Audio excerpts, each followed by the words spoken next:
Baghdad वाले की महफिल है, मुंह साफ करके बैठा करो, वरना ऐसा थप्पड़ मारेंगे कयामत तक नस्लों में दांत नहीं जमेंगे। क्योंकि अलहामा कह रहे गौस वो तीखा तेरा, मर के भी चैन से सोता नहीं मारा तेरा। महफिलों का अदब किया करो। बगदाद वाले की महफिल है, हल्के में मत लेना। तकरीर के बीच में चील बोल जाए, पट्टू से नीचे खत्म। और फिर जब जलाल से बाहर निकले, इसे क्या हो गया कि आप ही ने तो कहा था कि ये चुप क्यों नहीं होती है। कहा मर गई, कहा फरमाया कुम बेइज़्निल्लाह। तो मसला यही है। तो ये ना किया करें, ये बिल्कुल ना किया करें। 2 बार ऐलान हो जा तो कुछ इतने बड़े फित्ती ने कापी लेके बैठे रहते हैं घर अपने घरों में। हाँ, सब लिख रहा कितने ऐलान हुए, और फिर आके कह रहे आप कितने आए थे इमाम साहब पैसे। इमाम साहब ने कहा 713 रुपए। कह रहा एक बार और जोड़ लो।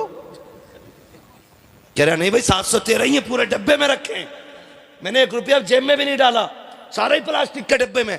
कह रहा नहीं नहीं मुझे पता है, क्यों तू बगदाद वाले की चौखट से उठ के आया है, तुझे पता है। कह रहा ये देखो कापी। फिर निकाला इसने नाम अमाल और अपना जुर्म डाल दिया इमाम की खोपड़ी है। 10-5 इधर उधर हो गए। अगर ये नाम भूल गया तो कह रहा बरकत है इमाम साहब के ऐलान में, नाम कम थे पैसे ज्यादा निकले, तो फिर करामत हो गई इमाम की। और अगर इमाम ने कोई नाम दोबारा बोल दिया और रुपया कम निकला तो फिर आफत आ गई इमाम की। तो ऐसे लोगों से भी बचें, ये रवैये गलत है। अल्लाह ने तौफीक दी हस्ब हैसियत 11वीं कर, और फिर देख अल्लाह कितनी बरकतें अता फरमाता है। नाम के लिए नहीं, काम के लिए 11वीं करें, काम के लिए 11वीं करें, नाम के लिए नहीं, दिखावे के लिए नहीं। कहीं भी चले जाओ, आके ना जो 11वीं कराता है ऐसा बैठता है, कुछ भी नहीं होता और लगा है सैयद साहब आए। हाँ, ऐसे हजरत आगा सदरी पहन के पगड़ी बांध के, उतने हम पे भी कपड़े नहीं होते जितने उस ठलुए पे होते हैं। कौन है? यही है मालिक। वो चाहते मेरे खुतबे पढ़े जाएं, नहीं ऐसा नहीं। बगदाद वाले के नाम का लंगर है, आका बन के नहीं, नौकर बन के खिला, नौकर बन के खिला, तमाशा ना बना। जब भी कोई पूछे क्या गए, अपना कुछ नहीं, सारा ही बगदाद से आ रहा है, सारा ही बगदाद से आ रहा है। खाते हैं तेरे दर का, पीते हैं तेरे दर का, पानी है तेरा पानी, दाना है तेरा, दाना है तेरा दाना। लेकिन मैं जो अर्ज कर रहा था आपसे, मैं कह रहा था थोड़ा सा दिलों में कुशादगी लाइए, कुशादगी। दिल बड़े तंग हो गए। 11वीं भी करेगा ना तो अपने बाल को बांट दे बैठा के लाइन से, ताकि बांटने का भी मजा आ जाए और घर के घर में भी रह जाए। हाँ, बाहर भी ना जाए और शोर भी हो जाए, लाओ भी मुझे दे दो, मुझे दे दो, पूरे मजे घर में ले रहा है। ये नहीं, दिलों में जगह पैदा करो। 11वीं के अलावा भी अगर आपके दस्तरखान पे किसी के लिए जगह है तो समझ लेना रहमत के दरवाजे खुले हुए हैं, रहमत के दरवाजे फिर भी खुले हुए हैं। अभी कुछ दिन पहले की कहानी है, हम ना कंजूस तबीयत हो गए। डॉक्टर को 1 लाख दें, 5 लाख दे देंगे, अपने सगे रिश्तेदारों को 5 पैसे देने तैयार नहीं। डॉक्टर को 5 लाख भी दे देंगे। एक बंदे को अभी ब्लड कैंसर हुआ, नापास कर दिया गया। उसके पास बहुत सारी प्रॉपर्टी थी, उसने सोचा लगाओ आग अभी से। वैसे 2.5 महीने का वक्त है हमारे पास जीने के लिए, बहुत गौर से सुनिएगा। कितने दिन का? 2.5 महीने का। जब आया ना, उसने सारी संपत्ति बेच दी, 2.5 महीने तो जीना ही है। आया अपने वतन आया, जब रिश्तेदारों में खानदान में आया ना, तो अपने बच्चों को पता चला कि बाप ने बिजनेस खत्म कर दिया, सब कुछ बेच डाला है। अपने बच्चे ना बातें करने लग गए, क्या करने आया। उसको ना पहली रात में इतना बोझ महसूस हुआ, अपनों ने उसके खिलाफ ऐसी बातें की, उसे लगा कि वो अपनों पे नहीं जमीन पे आप एक बोझ बन के रह गया है। उसने फैसला कर लिया कल फिर जाना है। टिकट निकाला, निकालने के बाद फिर वापस पलटना था उसे कि ऐसे अपनों से तो वो गैर बेहतर थे जो कम से कम ताने तो नहीं देते हैं, का इन्हें मेरी 2 वक्त की रोटी भारी लग रही है। ये सोच करके उसने टिकट निकलवाया। अब वो अपनों में बैठना भी नहीं चाह रहा है। सोचा रात कहाँ गुजारूं, रात कहाँ गुजारूं, इस ख्याल से वो दीवानापन में बाहर इधर उधर टहलता रहा। मौसम चूंकि बारिश का था, जब बारिश का मौसम देखा, बारिश के मौसम में एक मकान की छत के बगल में चुप के बैठ गया। उस मकान के अंदर से खटखट की आवाजें आती रही। जब बहुत देर तक आवाज बर्तनों की आई, उसने जाके दरवाजा खटखटाया। अंदर से यतीम बच्ची निकली। उसने कहा जनाब क्या बात है? कहा आप यहाँ कैसे? कहा बच्ची पूछना ये था, बात क्या है, पूरी रात बर्तन बजते रहे। बच्ची ने आंख में आंसू भर के कहा हम यतीम हैं, हमारा कोई वारिस नहीं है, जब से बाप गया है कोई देखने वाला नहीं है, माफ कीजिएगा आपकी नींद उड़ाना मकसूद ना था। जब बारिश आई है हमारी छत इतनी जगह से टपक रही थी कि बर्तन कभी यहाँ लगाते थे कभी वहां लगाते थे। हम ठहरे गरीब लोग, इतने बर्तन भी ना थे कि एक वक्त में सब जगह लगा दिए जाते। बच्ची ने रो के इतना कहा, उसको ख्याल आया, जब नजर उठा के देखा वो बच्ची कोई और नहीं, उसकी अपनी सगी भांजी थी। रात के सन्नाटे में सगी भांजी को उसने देखा, पहचान तो यूं नहीं पाया था क्योंकि बरसों से परदेश काटा था, कभी अपनों में आने की फुर्सत नहीं मिली थी। फिर ख्याल आया सगी भांजी है, कोई सर पे साया नहीं है। उसने बगन के घर आने की इजाजत मांगी, अंदर गया, घर टपक रहा है। उसको ख्याल आया 2.5 महीने की जिंदगी है, इतनी दौलत का क्या करूंगा, क्यों ना ये काम किया जाए, कम से कम अपनों के लिए ये मकान बना जाऊं। ये सोच करके उसने अगले दिन बुलाया तामीर करने वालों को, मेहमान बुलाए गए और उसने कहा काम रुकना नहीं चाहिए, मेरे पास 2.5 महीने का वक्त है, उससे पहले पहले मेरी बेवा बहन का मकान बन जाना चाहिए, यतीम भांजियों का इंतजाम हो जाना चाहिए। तारीख गवाह है 2.5 महीने का वक्त डॉक्टरों ने दिया है, दिनों रात काम चलता रहा। 6 महीने हो गए, मौत नहीं आई है, जिंदगी बेहतर होती जा रही है, काम भी बंद नहीं हो रहा है। जब 7 महीने गुजर गए, ख्याल आया कुछ पैसा परदेश में रह गया था, वो भी लेके आ जाता हूँ ताकि अपनों पे लगा दूं। जब वतन से बेवतन हुआ, परदेश गया, डॉक्टर से मुलाकात हुई, कहा यार तू जिंदा कैसे है, तू तो लास्ट स्टेज पे था, तुझे मर जाना चाहिए था। उसने कहा क्या कह रहे हो? कहा हाँ 2.5 महीने से ज्यादा तेरी जिंदगी नहीं है। कहा मैं कल भी ठीक था, आज भी ठीक हूँ। जब चेकअप किया गया कोई बीमारी नहीं थी। कहा कौन से दवा की है? उसने कहा तुम्हारा इलाज दुनिया के तबीब करते हैं, हमारा इलाज रब के हबीब ने कर डाला।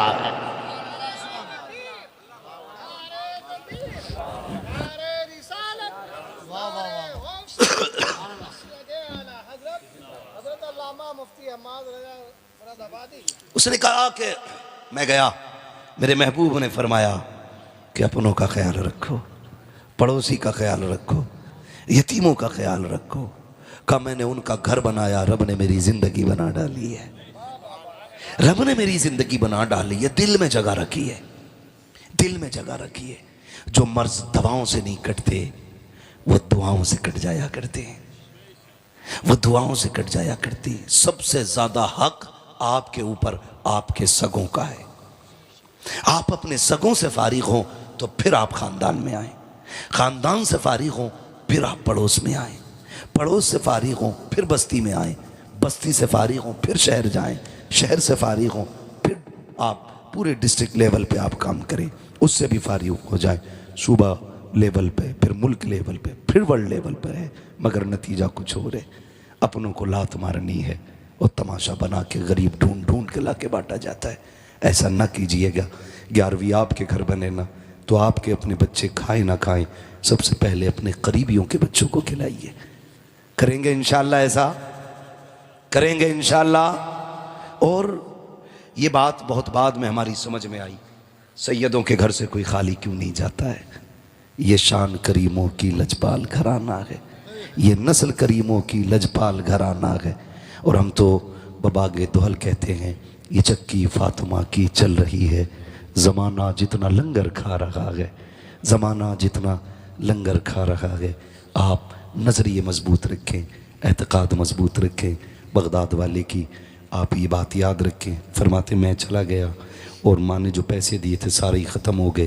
फिर नौबत ये आ गई, भूख इतनी बढ़ गई कि कुछ भी नहीं था, फिर बर्दाश्त भूख नहीं हुई ना, तो मैं दरिया के किनारे ये सोच करके गया कि कुछ गली सड़ी सब्ज़ी या जो लोग धोने आए हैं उनके कुछ पत्ते ही गिरे मिल जाएंगे, वही खा के गुजारे कर लेंगे।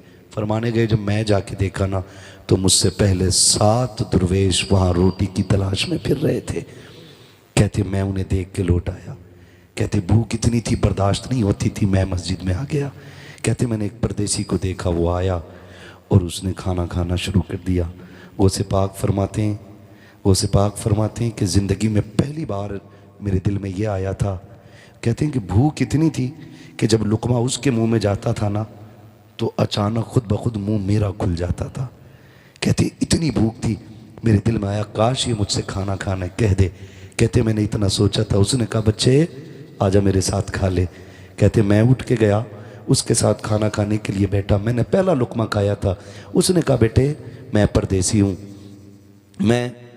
हूँ लेकिन मेरी एक गुजारिश है। आप फरमाते। मैंने कहा क्या?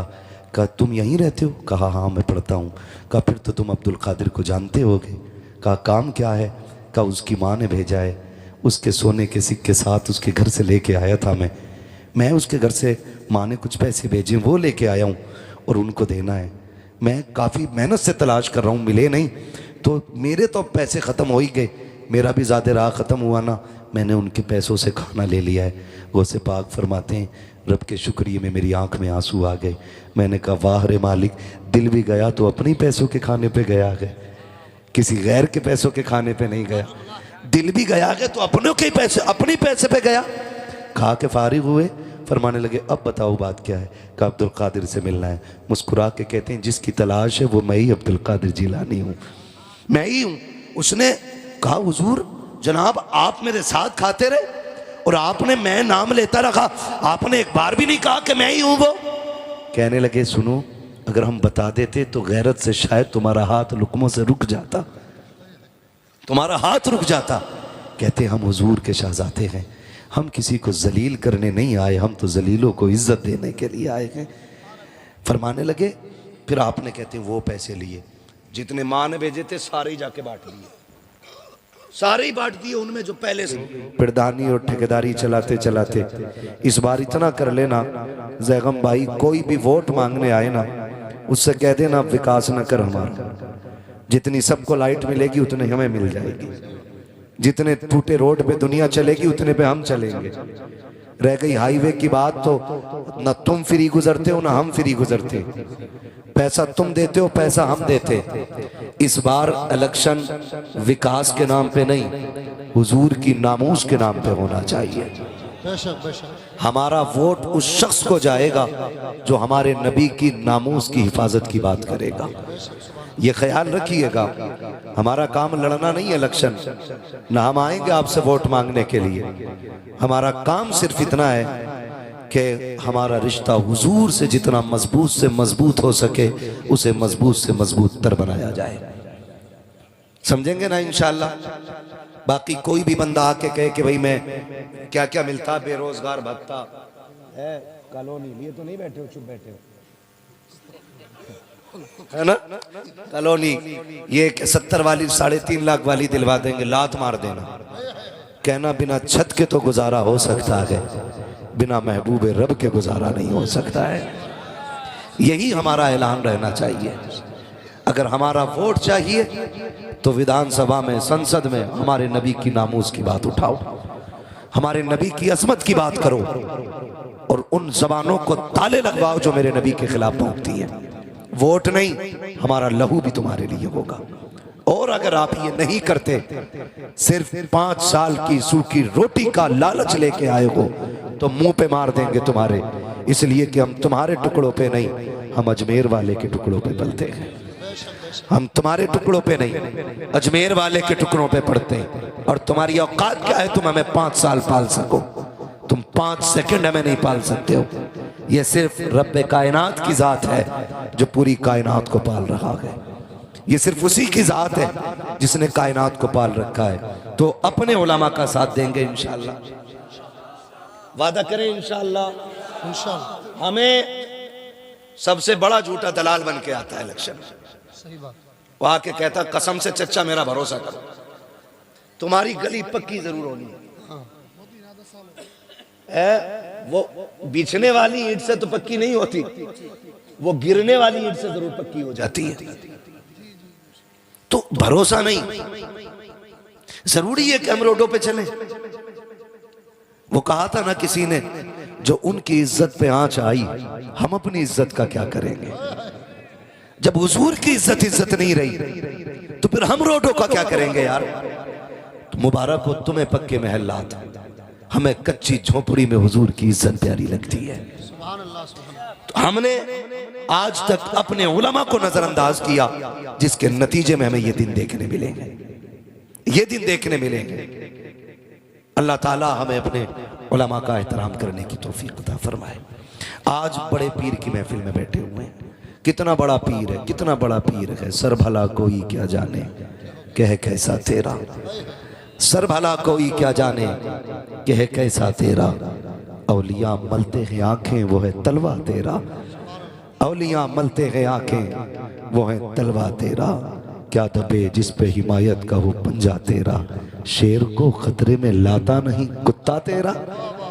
शेर को खतरे में लाता नहीं कुत्ता तेरा। आज पूरी दुनिया के अंदर बगदाद वाले के नाम के चर्चे। आज यूं भी ज़ैगम भाई महफिल हसीन लग रही है, क्योंकि अपने जद्दे अमजद की महफिल उनके शहजादों ने सजा रखी है। इसलिए भी महफिल प्यारी लग रही है कि बाप की महफिल शहजादों ने सजा रखी है, और इसमें जीनत बन के उनके चाहने वाले आए हुए हैं। वो कहा था ना, दुल्हा बनाए जाएंगे जब गौस हश्र में, हम कादरी भी जाएंगे उनकी बारात में। हम कादरी भी जाएंगे उनकी बारात में। बगदाद वाला कौन है? आलम अरवाह में भी वली है। मैं बहुत ज़्यादा नहीं, इंशाअल्लाह उतनी देर बोलूँगा जितनी देर आप बर्दाश्त कर लें। और इसके लिए ज़ैगम भाई के इशारे की ज़रूरत नहीं पड़ेगी। हम पलटते नहीं बेजान किताबों के वरक, हम वो पढ़ते हैं जो चेहरों पे लिखा होता है। अगर ये सोएंगे तो फिर मैं खुद सोने की दुआ पढ़ लूँगा, ठीक है ना? आप परेशान ना होना, ज़रा कह दें या रसूल अल्लाह। तो मुझे भी याद है, मैं सो जाऊं या मुस्तफा कहते कहते, खुले आंख सल्ले। नीचे वाले भी नात पढ़ लिया करें। ये अल्लामा ज़ैगम साहब, मुआवरान मिसबाही साहब, तहसीन साहब, ये जितने उलमा है ना सादात इकराम, ये आपसे भी कहते हैं, हम भी कहते हैं, आप भी पढ़ो। हमारा क्या फायदा है? हमारा बस इतना फायदा, पढ़ने में आपको जो नेकी मिलेगी ना, उसके बदले में हमें भी मिलेगी, इतना हमारा है। लेकिन बड़ा फायदा क्या है? हम ये चाहते हैं कि सिर्फ मिंबर वाले नहीं, महफिल में जितने लोग बैठे सारे नात पढ़ा करें। क्यों? ताकि क़यामत में जब हुजूर हसन को आवाज दें तो पहले मदीने का हसन आगे आए, फिर बरेली का हसन आगे आए, फिर सारे गुलाम पीछे पीछे चले आए, है ना? लाजिम ये नहीं है कि 4-5 दीवान पढ़ के निपटो तभी हसन बनोगे। क्या बात है? 3-4 कलाम पढ़ के हटो तभी आपका नाम सना खानों में आएगा। याद ना हो तो याद कर लो, जब मिस्र में हुस्ने यूसुफ की बोली लगी, अमीरों की तिजोरियां खुली, लोग हीरे जवाहरात लेके हुस्ने यूसुफ के खरीदार बन के खड़े थे ना, वहीं पे लोग तमाशाई बन के खड़े थे। उसी भीड़ में 5 शेर रूई का काता हुआ धागा लेकर के एक बूढ़ी भी आई थी। उसने हटो बचो का शोर बुलंद किया। नौजवानों ने कहा कौन है? जब मुड़ के देखा, बूढ़ी की गोद में रूई का काता हुआ धागा था, उसको दबा के बगल में आ रही है। नौजवानों ने कहा था दिखता नहीं भीड़ कितनी है, हम भी तो तमाशाई हैं। उसने कहा तुम तमाशाई हो, लेकिन मैं खरीदार बन के आई हूँ, मैं खरीदार बन के आई हूँ। तब देखने वालों ने कहा था, हंसे, क्या खरीदने आई है? कहा जिसको सारे अमीर खरीदने आए हैं उसे मैं भी खरीदने आई। और से सुनिएगा, मैं कुछ बताना चाहता हूँ। वाकया तो सबको पता होगा जी, क्योंकि यूसुफ जुलेखा की मोहब्बत बुढ़े बुढ़े को पता है। क्या बात है? भले ही मसला अपनी बीवी से ना हो कतई, है ना? तो ये दास्तान सभी को मालूम, लेकिन ये बीच बीच में शेर पढ़ने का मसला बता रहा हूं। आधा मिसरा तुम पढ़ो, आधा हम पढ़े। उस बात को मैं समझा रहा हूं। उसने कहा था तू किधर? उसने कहा जहां अमीर आए हैं वहां हम भी आए हैं। कहा अपनी औकात देख और मिस्र का सौदा देख, अपना धागा देख दीगर खरीदार दे, अजीज़े मिस्र के हीरे जवाहिरात सारे चढ़ चुके हैं, लेकिन अभी यूसुफ के हुस्न का सानी तक ना बन सके हैं, हम पल्ला नहीं हो सके हैं। तू खरीदने आई है। उसने कहा हट पगले, जाने तो दे, लाइन में लगने दे। कहा लौट जा, करेगी क्या? कहा अगर ना खरीद सकी कम से कम इतना तो हो जाएगा, खुदा कयामत में जब यूसुफ के खरीदारों को इज्जत अता करेगा तो जहां अजीज खड़ा होगा वहीं पे ये गरीब बूढ़ी भी खड़ी हो जाएगी। सुभान अल्लाह, सुभान अल्लाह। जरूरी तो नहीं है ना कि हम 2-3 दीवान पढ़ के तभी आशिक बनेंगे। मैं कहता हूं खुदा की कसम, हल चलाओ फिर भी ये पढ़ो, सबसे आला वो औला हमारा नबी। खेत में दाना डालो फिर भी ये कहो सरवर कहूं के मालिक मौला कहूं तुझे। आप जो काम करो हर काम में मुस्तफा की नात पढ़ते रहा करो, नात पढ़ते रहा करो। लहद में इश्क रुखे शह का दाग लेके चले, तेरे गुलामों का नक्शे कदम है रागे खुदा, वो क्या भटक सके जो ये सुराग लेके चले।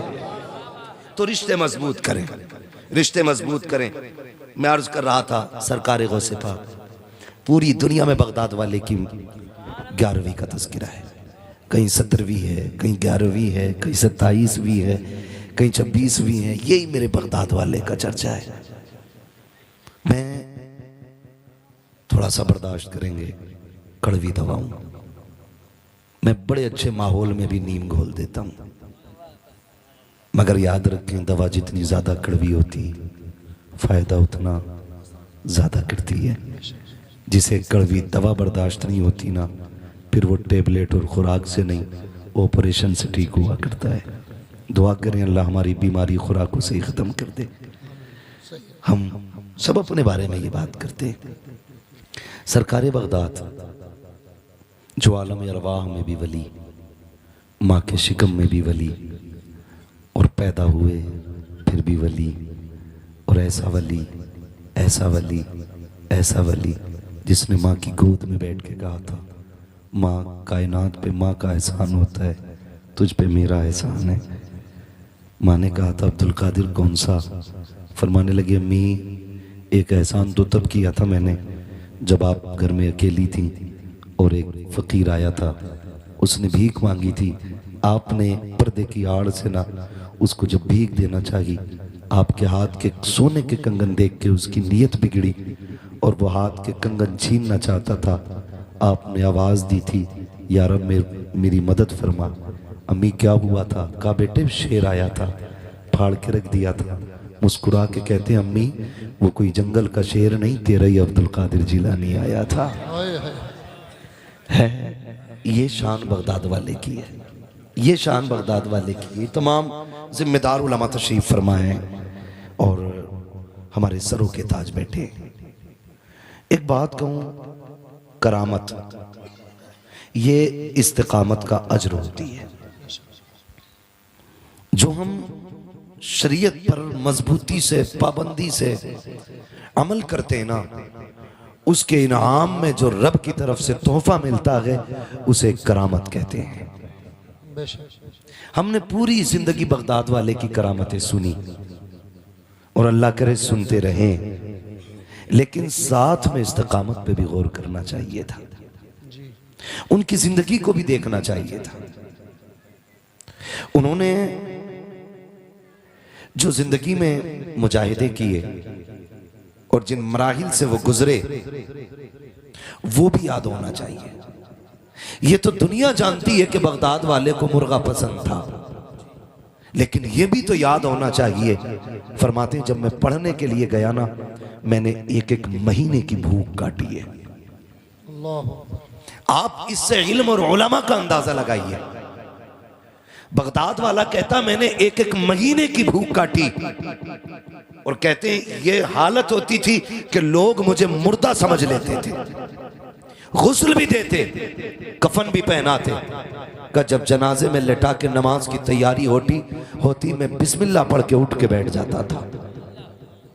इन मराहिल से भी बगदाद वाला गुजरा है। हमें सिर्फ मुर्गे याद है, हमें ये याद है कि उनको मुर्गों को जिंदा करना आता है। ये भी तो याद करें। फरमाते हैं कि हम घर से चले थे, माँ ने 40 सिक्के दिए थे, 40 सिक्के। मैं जैगम भाई आज भी यहाँ आके अटक जाता हूँ कि जब चले तो माँ ने कहा था अब्दुल कादिर झूठ ना बोलना। जो आलम अरवाह में भी वली है, माँ के शिकम में भी वली है, और पैदा होने के बाद भी वली ही है, उससे माँ कह रही कि झूठ ना बोलना, इसमें क्या राज था?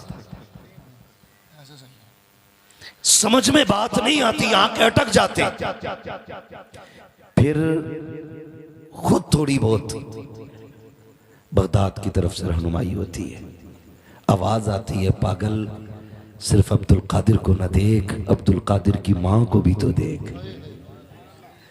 यहां मसला अब्दुल कादिर का नहीं, यहां मसला मां का है, मां का है। अम्मी ने क्या कहा था?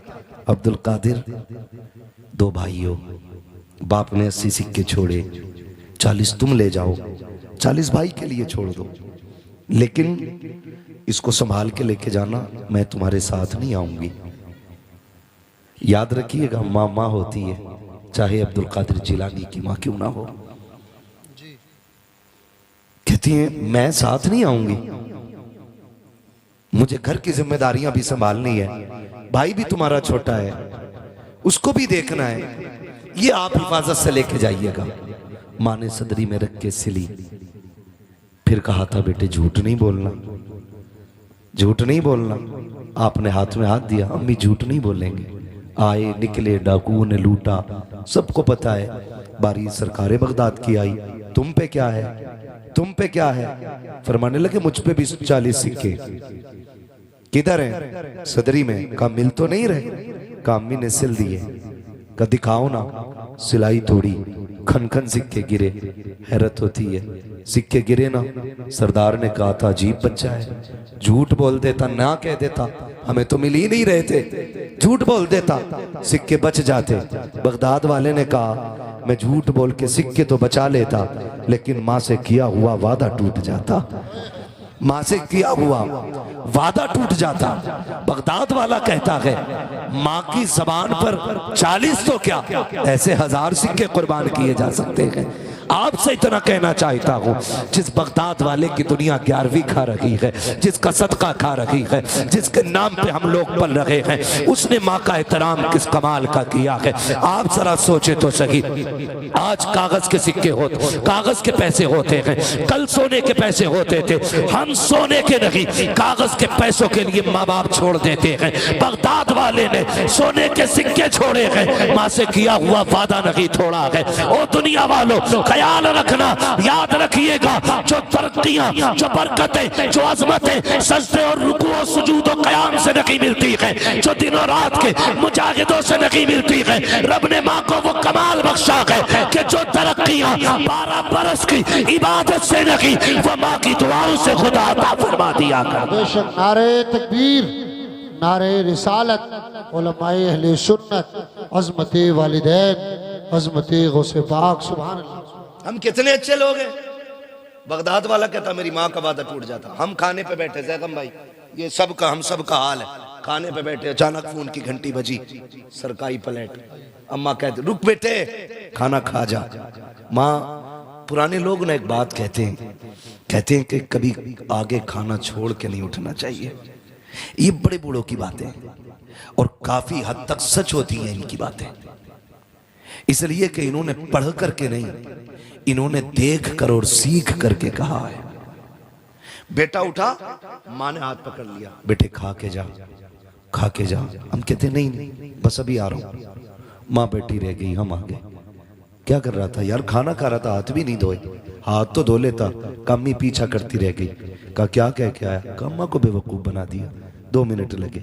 नादान, माँ को बेवकूफ न कह। खुदा की कसम खा के कहता हूँ, आज भी जिस बीमारी को मशीनें, चेकअप और बड़ी बड़ी लैबों में ले जा करके परखा और जांचा जाता है ना, माँ नजर डाल के बेटे की उस बीमारी को पकड़ लेती है। आज भी माँ औलाद के लिए सबसे बड़ा तबीब होती है, सबसे बड़ा हकीम माँ होती है। और समझने की कोशिश करें, दोनों बातें आ जाएंगी। बहुत बड़ा नाम तारीख में सरकार वैसे करनी का है। इतना बड़ा नाम कि आपको खैरुत ताबईन कहा गया है।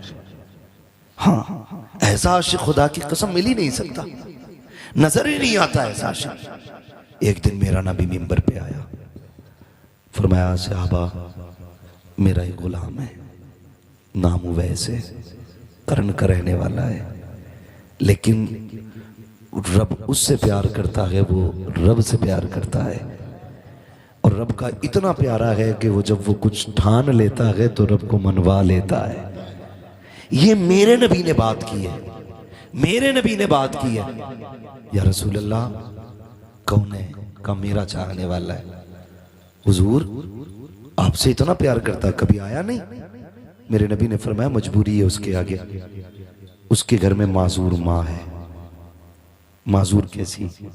उसको दिखता नहीं है और वो उसे छोड़ नहीं सकता है। वो माँ को नहीं छोड़ सकता, माँ उसे नहीं छोड़ सकती।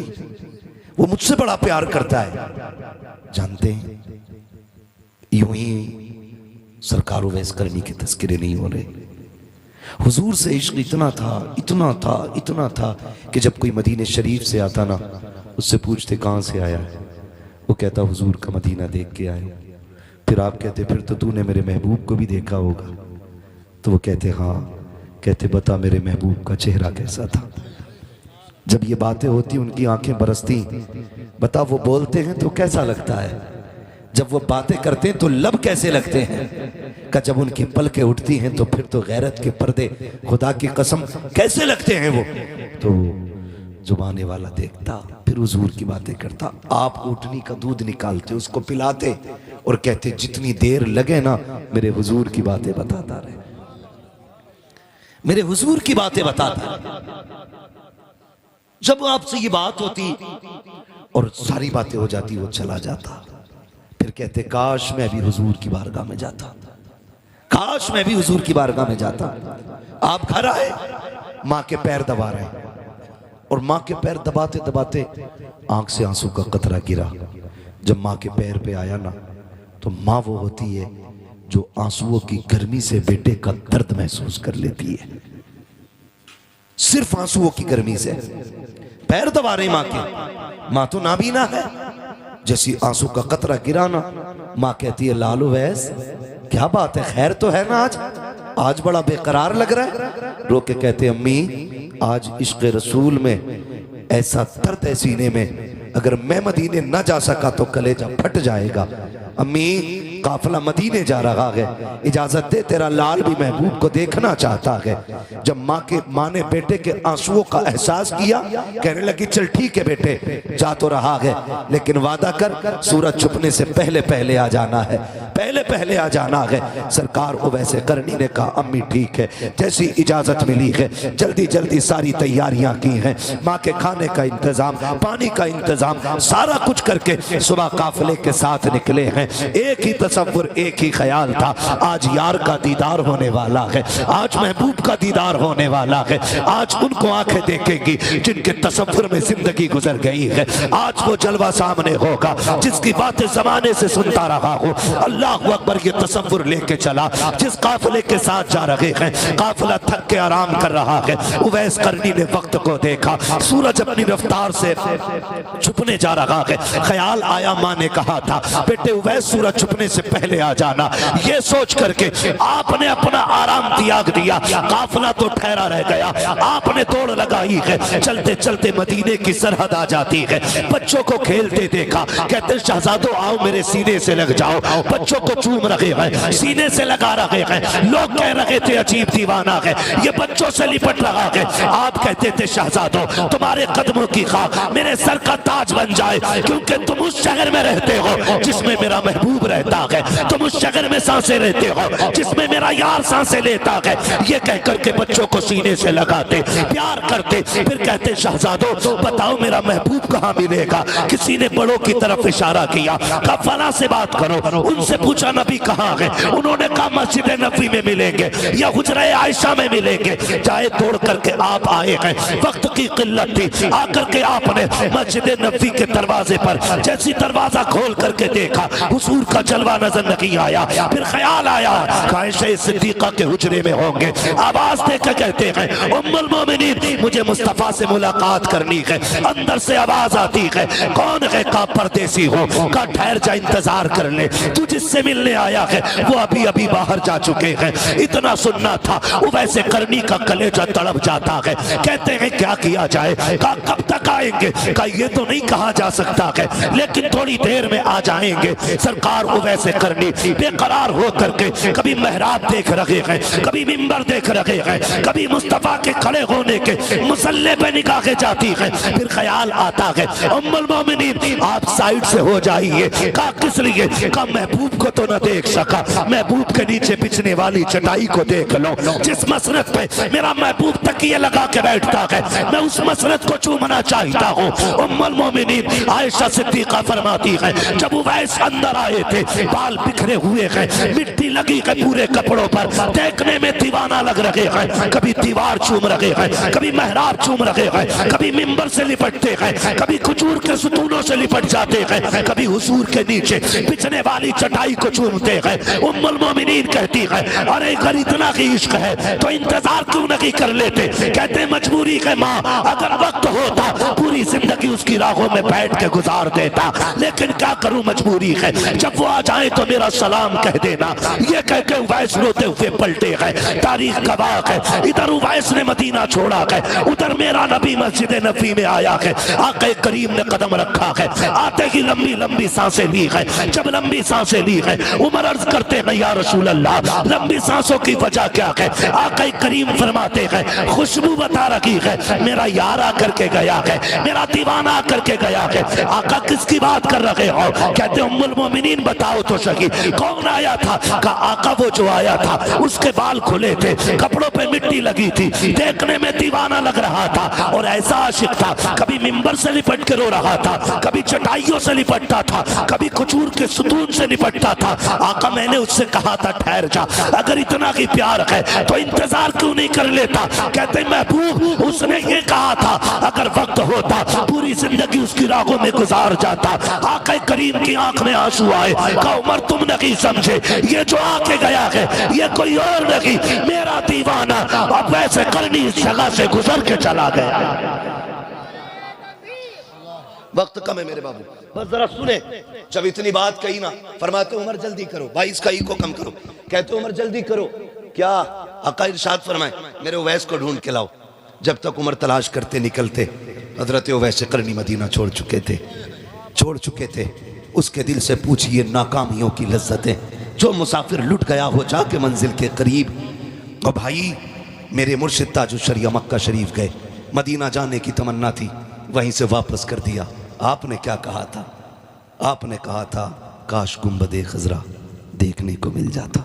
ये तो सभी की तमन्ना है, ये 1400 साल के बाद के आशिक की तमन्ना है। फिर नबी के उवैस की तमन्ना क्या रही होगी?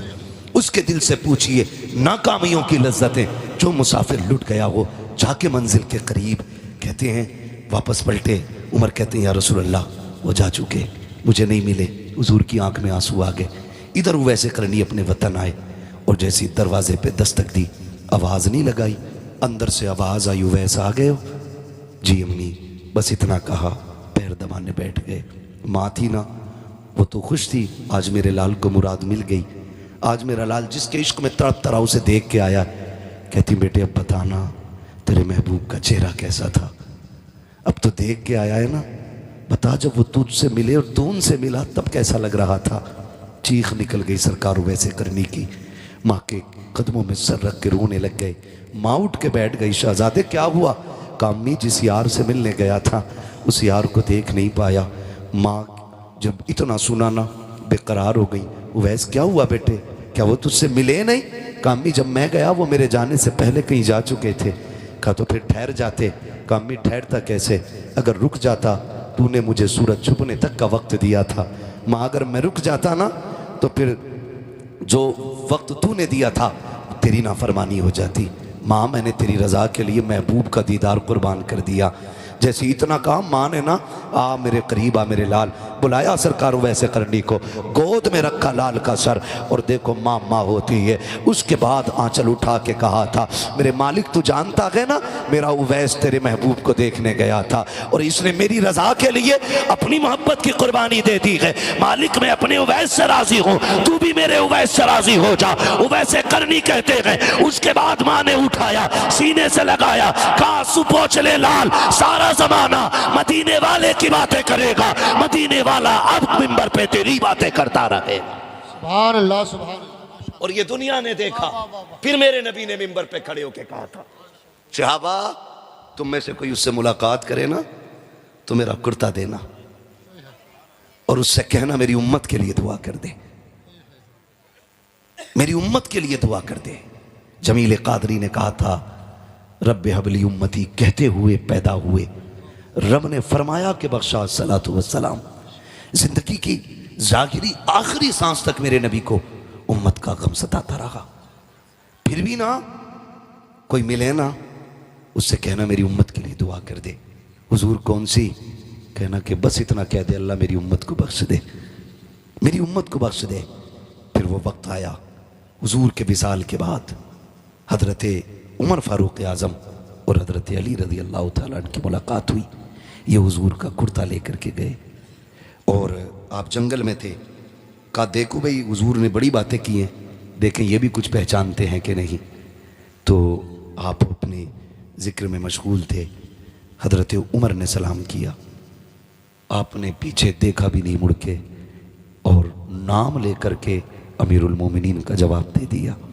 जब नाम लेकर के दिया कहा लगता है मैं अमीरुल मोमिनीन हूँ इसलिए मुझे जानते हो, अली तुम कहो। फिर जब अली ने सलाम किया ना तो आपने हजरत अली का नाम लेकर के जवाब दिया। कहने लगे तुम ही उवैस हो? कहा हाँ। आप फरमाने लगे बताइए कैसे आए हो? कहने लगे आप ये बताइए आपकी हमारी मुलाकात कभी नहीं हुई है, आपको हमारे बारे में किसने बताया? तब हजरत उवैस करनी ने कहा था जिसने तुमको मेरे बारे में बताया है उसी ने मुझको तुम्हारे बारे में बताया है। कहा तुम तो मिले भी नहीं हुजूर से, तुम तो मिले भी नहीं हुजूर से, फिर तुम्हें कैसे पता? कहते तुम तो हुजूर के कुर्ब में रहे हो ना, बताओ ना हुजूर की ये जो अबरू थी ये मिली हुई थी कि अलग अलग थी? ये हजरत उवैस पूछ रहे हैं। वैसे करनी कह रहे हैं हजरत उमर से हजरत अली से। कहा चलो तुम तो कुर्बत में रहे हो, मैंने तो नहीं गुजारा उनके पास वक्त, तुम बताओ मेरे महबूब की ये अबरू कैसी थी, अबरू कैसी थी? जब इतनी बात सुनी ना दोनों खामोश, इसलिए कि ये ऐसे हया और अदब वाले लोग थे, कभी नजर भर के हुजूर का चेहरा देखा ही नहीं था, कभी नजर भर के देखा ही नहीं था। एक दूसरे का मुंह देखने लगे। कहा हमने कभी नजर भर के देखा ही नहीं। फरमाने लगे ये पास रहने का कमाल है, आओ तुम्हें बताऊं। कहा जब दूर से देखो तो ये मिली हुई लगती थी और जब करीब से देखो तो दोनों अबरू जुदा नजर आया करती थी। कहा तुम्हें कैसे पता? कहा फर्क इतना है तुम जाहिर में हुजूर के सामने रहते थे, मैं बातिन में हुजूर के साथ रहता था। उसके बाद जब हजरत उमर ने अगली बात कही, ये ले क्या है? कहा ये हुजूर ने आपके लिए भेजा है। बस खुदा की कसम फिर मंजर ये अलग था। उसको सर पे रखा, कहने लगे मेरे लिए? जी आपके लिए। आंखों में आंसू आ गए। और कुछ भी कहा मेरे नबी ने?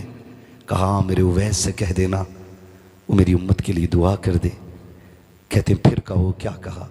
मेरे उवैस से कह देना मेरी उम्मत के लिए दुआ कर दे। हाँ मेरे उवैस से कह देना मेरी उम्मत के लिए दुआ कर दे। उवैसे करनी की चीख निकल गई, मैं और मेरी औकात इतनी कि वो अपना कह के आवाज दे रहे हैं। कहा चाहिए क्या? कहा हुजूर ने उम्मत की दुआ की दरखास्त की कि कह दे मेरी तरफ से मेरी उम्मत के लिए दुआ कर दे। खुदा की कसम तारीख गवाह है, वैसे करनी ने जुब्बा जो है रखा जमीन पे, सजदे में आ गए, कहते हैं अल्लाह मेरे महबूब की उम्मत को बख्श दे, उम्मत को बख्श दे। आवाज आती है उवैस प्यारे महबूब का दिया हुआ तोहफा तो पहन ले, हम वादा करते हैं बनु कलाब की बकरियों के बालों के बराबर तेरे महबूब की उम्मत बख्शेंगे। कहते नहीं मालिक मैं अब भी राजी नहीं हूं, मैं जुब्बा तब पहनूंगा जब तू और उम्मत बख्शेगा। आवाज आती है आधी उम्मत बख्श दी है, अब तो पहन ले। कहते मालिक और बख्श। आवाज आती है उवैस सर उठा ले, आधी उम्मत तेरी दुआ से बख्शेंगे, आधी उम्मत अब्दुल कादिर जीलानी की दुआ से बख्शी जाएगी। अल्लाह हू अकबर। अर्ज करते मालिक ये अब्दुल कादिर कौन है? आवाज आती मेरी महबूब की उम्मत में शहजादा पैदा होगा। जिस तरह नबियों में मैंने महबूब को कमाल बख्शा है, उसी तरह मैंने वलियों में अब्दुल कादिर जिलानी को कमाल बख्शा है। आधी उम्मत तेरी दुआ से, आधी अब्दुल कादिर की दुआ से बख्शी जाएगी। मुकद्दर के धनी हैं हम लोग, किस्मत वाले हैं कि हमें सरकार बगदाद का दामन मिला है। आज भी ना बरेली शरीफ से यही आवाज़ आती है, कादरी कर कादरी रख कादरियों में उठा, कदर अब्दुल कादिर कुदरत नुमा के वास्ते। पूरी ज़िंदगी सरकार बगदाद की आप पढ़ लें, वो मेरे नबी के जमाल का मज़हर भी हैं, कमाल का मज़हर भी हैं।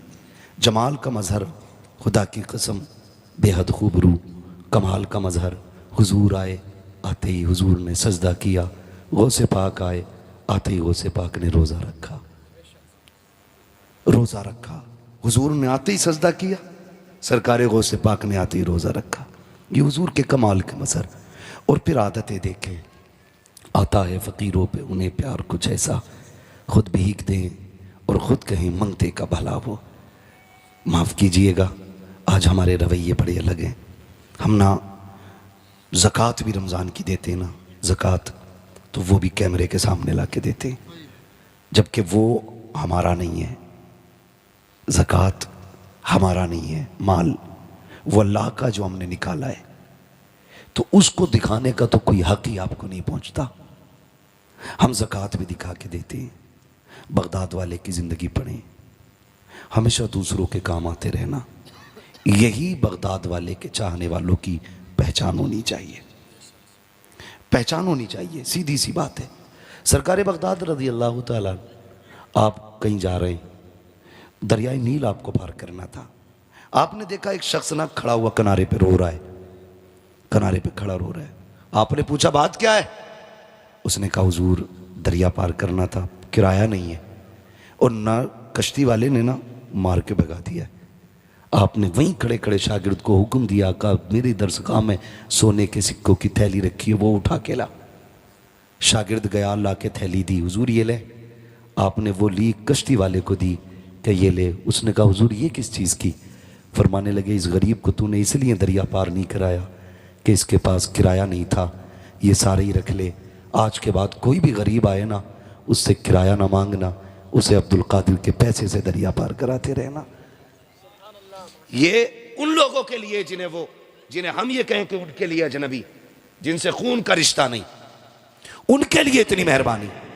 आज ना 11वीं तो हम करते हैं, बुरा मत मानना, 11वीं तो हम करते हैं, लेकिन 11वीं पे सिर्फ हमारा ही हक होता है और किसी का नहीं। हम 1100 रुपए का जर्दा बनाएंगे लेकिन सिर्फ खुद ही खा लेंगे। मेरे भाई कभी ऐसा भी तो कर कि तेरे घर में 11वीं के 11 रुपए की भी न्याज हो ना, तो पहले अपने बच्चों को नहीं, जरूरतमंदों को खिला, बच जाए फिर अपने बच्चों को खिला, फिर देख बगदाद वाले का करम होता है कि नहीं। लोग कहते हैं हर साल करता हूं 11वीं, मुसीबतें पक्की आ रही हैं, फिर भी बराबर 1100 रुपए जेब में पड़े ना तो निकालेगा 11 ही रुपए। भाई किस किताब में लिखा 11 ही रुपए दो? कहो ना ये क्यों? तो कह रहा 11वीं की निस्बत से 11 ही दिए जाते, तो 1100 में भी तो 11वीं की निस्बत है, 11,000 में भी 11वीं की निस्बत है, और 11 लाख में भी 11वीं की निस्बत है, तो 11 ही रुपए क्यों? सस्ता छूटना चाह रहा है। जिनकी 11वीं कर रहा है उन्हें तेरी जेब का भी पता है, तेरी कुठिया का भी पता है। उन्हें पता है 1100 पर्स में रखे और 11 जेब में रखे थे। 11 ही निकाल के दिए। माफ कीजिएगा, कुछ जगहों पे चलन है 11वीं के दिन चंदे का, होता है कि नहीं? मस्जिदों में पैसे इकट्ठे कर लेते हैं। सैयद साहब किबला 10 रुपए तो भेजता, घर से 11 रुपए, और ज़ोहर में जाके कहता लड्डू ही लियो। एक लड्डू कितने का?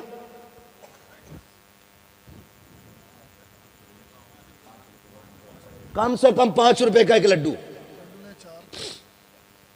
इतने छोटे छोटे छोटे सारे सैंपल मस्जिद के गेट पे। रुपए दिए 10 11 और लेने बच्चे आगे 5, छठा अब्बा।